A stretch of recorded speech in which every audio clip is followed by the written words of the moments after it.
We just wanted to read some scripture and get your take on it. 1 Timothy 2, 12 through 14 says, I do not permit a woman to teach or to have authority over a man. She must be silent. For Adam was formed first, then Eve, and Adam was not the one deceived, it was the woman who was deceived.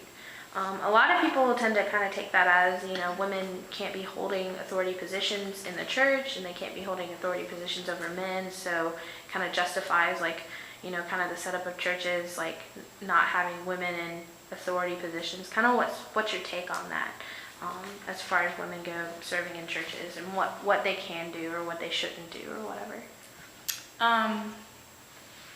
That's actually one of the more, I think, complicated passages to try to address. But I don't think that women should be in the role of a pastor, and I don't think that women should be serving as deacons. Do I have a problem with women serving as Sunday school teachers or as children's ministers or anything like that? No, I don't. I'm actually a Sunday school teacher myself. Now, granted, I teach all girls, but I know growing up I had male and female Sunday school teachers in mixed gendered classes, and I think it worked out well.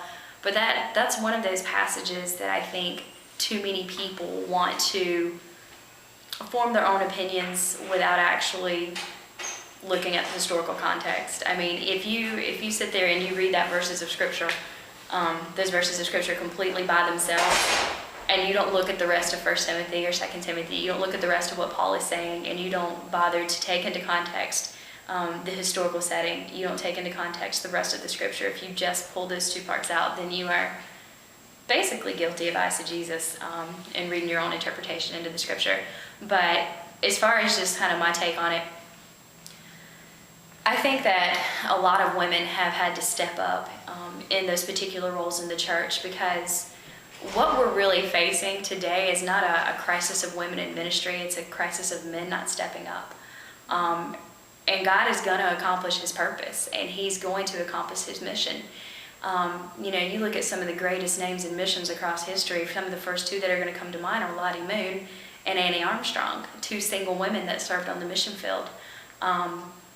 And I've been to several different commissioning services for IMB missionaries now, and most of the people that are serving overseas, if they're not married, I've never once seen a single man commissioned. It's always been a single woman.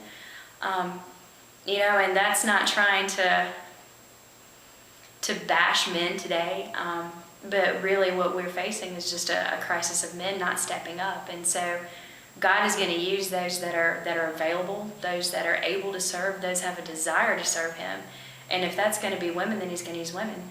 I think people try to take that passage of scripture and just address it, in far more of a strict way than I think that God ever meant for it to be taken. I mean, if you look back in the book of Judges in the Old Testament, God set Deborah as the leader over all of Israel.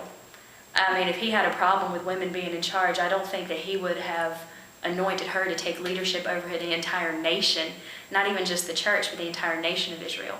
But I do think that, as far as your main staff positions on your churches, or especially in the role of pastor, I think that there's a respect level for a man that a woman just cannot command. My father's in ministry, and there's a respect level that the people give him in his position, and as a man, that if I were to try to step up and lead the group the way he does, it wouldn't work that way. And so, in our culture today, I think women can be Sunday school teachers. I think that they can, serve to the best of their ability, but God's going to use who's ready and available. So if that's a woman, then that's a woman.